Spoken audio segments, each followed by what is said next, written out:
একটা সুন্দর সকাল বলতে পারেন। রোদ্দুরটা বেশি নেই, খুব মনোরম একটা আবহাওয়া। এই বিষয়ে একটা কথা বলি, কথাটা হচ্ছে যে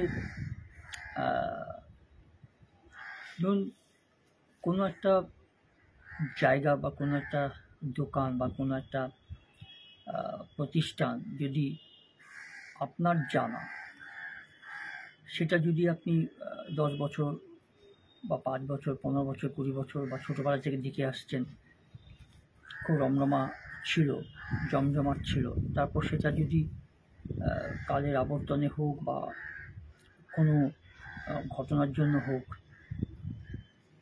যদি সেটা বন্ধ হয়ে যায় বা উঠে যায় বা বিলুপ্ত হয়ে যায়, হয়তো আপনার মনে কিছু ধরে দাগা লাগবে, খারাপ লাগবে।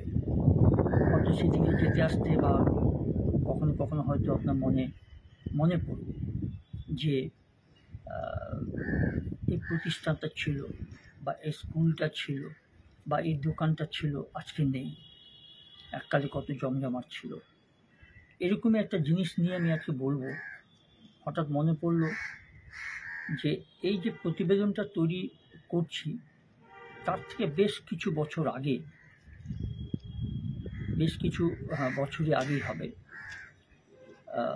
দেশবন্ধু চিত্তরঞ্জন দাস, কৃষ্ণচন্দ্র দে, পঙ্কজ কুমার মল্লিক, দাদা ঠাকুর, পঙ্কজা নাইডু, এই স্মৃতি বিজড়িত ঠিক বড়বাজারের সেই ঐতিহাসিক যে একটা মিষ্টির দোকান বলুন, সিঙ্গারার দোকান বলুন বা কচুরির দোকান বলুন, ছিল দেশবন্ধু মিষ্টান্ন ভাণ্ডার।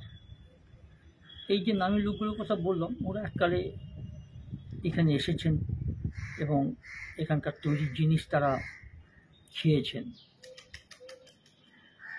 হাওড়া ব্রিজ থেকে নেমে বাম দিকে দেশবন্ধু মিষ্টান্ন ভাণ্ডার, একদম বড়বাজারের মধ্যেই পড়ে প্রায় বলতে গেলে।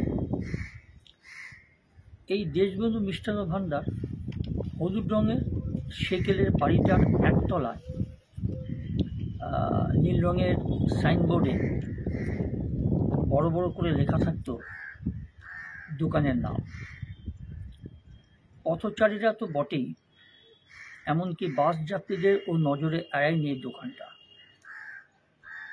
সকাল থেকে এই রাস্তা মোমো করত খাঁটি ঘিয়ে ভাজা সিঙ্গারা, কচুরির সুগন্ধে। এমজি রোড মানে মহাত্মা গান্ধী রোডের ঠিক যানজট, গাড়ির সাইরেনের শব্দ আর ফেরিওয়ালাদের হাঁকাহাঁকি, এইসবের মধ্যে যেন ওই সুগন্ধটুকুই ছিল রোজকার জীবনের পড়ে পাওয়া 14 আনা। দোকানটার অনেক হঠাৎ মনে পড়লো দোকানটার কথা। আমিও বেশ কিছু বছর আগে আমার এক বন্ধুর সঙ্গে, আমি জানতাম না, আমার বন্ধু নিয়ে গিয়ে ওখানে সিঙ্গারা কচুরি খাইয়েছিল, আর দুর্ধর্ষ তার টেস্ট। আজ অবশ্য এ রাস্তায় আর সে গন্ধের হদিশ মেলে না। 100 বছরের পুরনো দোকানে আজ বড়সড় তালা ঝুলছে। একদিকে করোনার সময় ব্যাপক লোকসান, আর অন্যদিকে পরবর্তী প্রজন্মের ব্যবসা করার অনীহা। এই দুয়ের ধাক্কায় থমকে গেল দোকানের পথ চলা। খুব সুন্দর হাওয়া দিচ্ছে, হয়তো মাঝে মাঝে হাওয়ার শব্দে একটু অসুবিধাজনক শব্দ আসতে পারে, তার মধ্যেই আমি এটা করছি এই ভিডিওটা। লকডাউনের পর থেকেই বেশিরভাগ সময় দোকানের শাটার বন্ধ থাকতো, কিছু কিছু সময় আবার অর্ধেক খোলা শাটারের নিচে। আমি 2020-তে আপনার লকডাউন হয়েছিল, সে বেশি দিনের বছর 4 হবে, বছর 4 বা 5 হবে আর কি, এটা যদি 2025 ধরে যদি করি। তো ওই আধা দোকানের শাটারের নিজ দিয়ে কিঞ্চিৎ বেচাকেনা তখন চলত। তবে শেষ রক্ষা হলো না কিছুতেই। তিলোত্তমার মিষ্টি মানচিত্র থেকে চিরতরে হারিয়ে গেল বেশ কয়েক পুরুষ গড়ে ওঠা এই দেশবন্ধু মিষ্টান্ন ভাণ্ডার দোকানটা। কেবল ওই পুরাতন সাইনবোর্ডটুকু রয়ে গেছে আগের মতোই। শুধু তাই নয়, জানা গিয়েছে বিক্রি হয়ে দেশবন্ধু মিষ্টান্ন ভাণ্ডার এখন বেহাত। এখন হয়তো আর সাইনবোর্ডটাও নেই। শোনা যায় বিখ্যাত এই মিষ্টির দোকানে মিহিদানা খেয়ে আপ্লুত হয়েছিলেন দেশবন্ধু চিত্তরঞ্জন দাস। তাই বিনা দ্বিধায় তার নামেই নামকরণ করা হয়েছিল এই দোকানের। 1921 সালে বর্ধমান শহরের চাকরি ছেড়ে দিয়ে কলকাতার বড়বাজার অঞ্চলে দোকান তৈরি করলেন বিভূতিভূষণ চৌধুরী। আমাদের অনেক পূর্বপুরুষের জন্মের আগে এই বিভূতিভূষণ চৌধুরী এখানে এই মিষ্টির দোকানটা তিনি তৈরি করেছিলেন। আর তার উদ্দেশ্য ছিল বর্ধমান শহরের নামকরা সীতাভোগ আর মিহিদানার স্বাদে ভোলাবেন কলকাতার তিলোত্তমার মানুষদের। মিষ্টির স্বাদের পাশাপাশি কয়েকজন ময়রাকে তিনি নিয়ে এলেন কলকাতা। অল্প দিনের মধ্যে বর্ধমানের সীতাভোগ এবং মিহিদানার স্বাদে মেতে উঠল শহরবাসী। ঘিয়ের গন্ধে রীতিমতো নেশা ধরে গেল ক্রেতাদের। তর তরিয়ে চলতে লাগলো এই মিষ্টির ব্যবসা আর এই দোকানটা। সীতাভোগ এবং মিহিদানা তো ছিলই, পাশাপাশি এই দোকানের নানা ধরনের নানা রকমের নরম এবং কড়া পাকের সন্দেশের চাহিদাও ছিল একদম তুঙ্গে। এমনকি বাহারি রসের মিষ্টিতে পশার ভালোই জমে ওঠে এই দেশবন্ধু মিষ্টান্ন ভাণ্ডার মিষ্টি দোকানটা। তবে আসল বাজার মাতিয়েছিল দোকানের দেশি ঘিয়ে ভাজা হিঙের কচুরি। বাস চালক থেকে শুরু করে নিত্যযাত্রীর অনেকেই সকালে জলখাবার করতেন ছোলার ডাল দিয়ে। এই হিঙের কচুরি খেতেন, মানে ওই ছোলার ডাল সহযোগে হিঙের কচুরি দিয়ে তখনকার মানুষরা, সে আপনার ট্যাক্সি ড্রাইভার থেকে শুরু করে বাস চালক থেকে শুরু করে নিত্যযাত্রীরা অন্তত সকালের খাবারটা খেতেন এখানে এসে।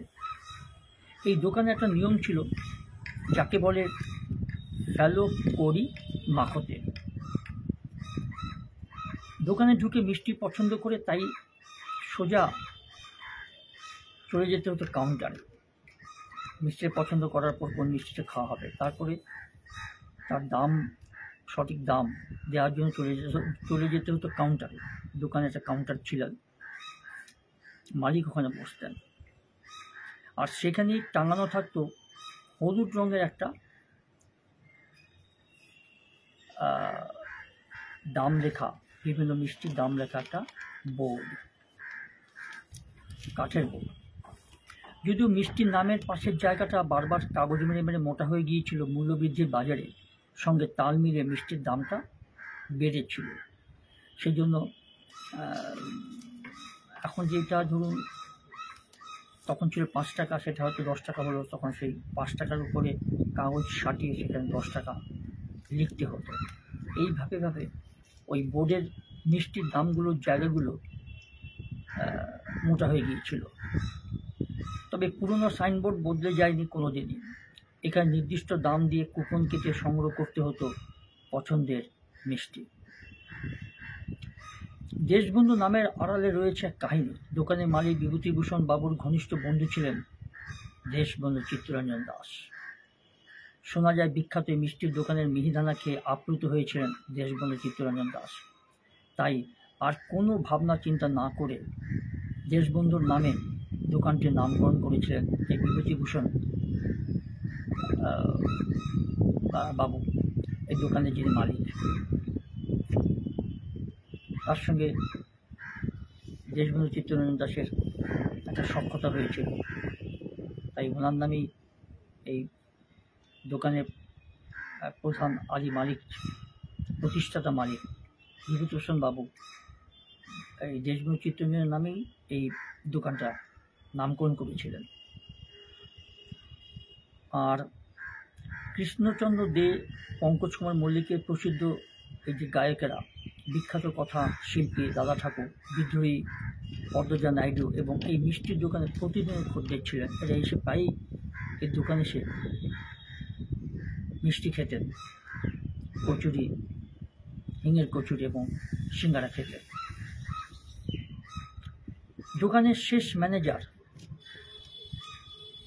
ওনার নাম হচ্ছে মিহির রুট মহাশয়, একটি সাক্ষাৎকারে বলেছিলেন, উৎসব অনুষ্ঠানে অনেক বেশি বেশি মিষ্টি নোনতা তৈরি করতে হতো, লাইন পড়ে যেত দোকানের সামনে, ভিড় সামাল দিতে নাজেহাল হতে হতো কর্মচারীদের। ঐতিহাসিক দেশবন্ধু মিষ্টান্ন ভাণ্ডার ছাপটা বন্ধ হয়ে গেল চিরতরে। আমি ভিডিওটা করলাম, হঠাৎ মনে পড়ে গেল, আমরা তো অনেক স্মৃতি নিয়ে বাঁচি, বিভিন্ন রকম স্মৃতি নিয়ে বাঁচি। ধরুন ঘোরার স্মৃতি, স্কুল জীবনের স্মৃতি, কোনো অনুষ্ঠানের স্মৃতি, জীবনের অনেক রকম পাঠ আমার পেরিয়ে এসে, বছর পেরিয়ে এসে আজকে এই মুহূর্তে কিছু কিছু জিনিস মনে পড়ে। তাই হঠাৎ আমার মনে পড়লো, এই মিষ্টান্ন ভাণ্ডার থেকে মিষ্টি আমি খুব সম্ভব অনেক বছর আগে এক বন্ধুর সঙ্গে গিয়েছিলাম খেতে। প্রচুর ভিড়, এখন গেলে দোকানটা চিনতে পারবো না, চাই না আর আছে কি না। কিছুদিন আগেও ছিল, এই ধরুন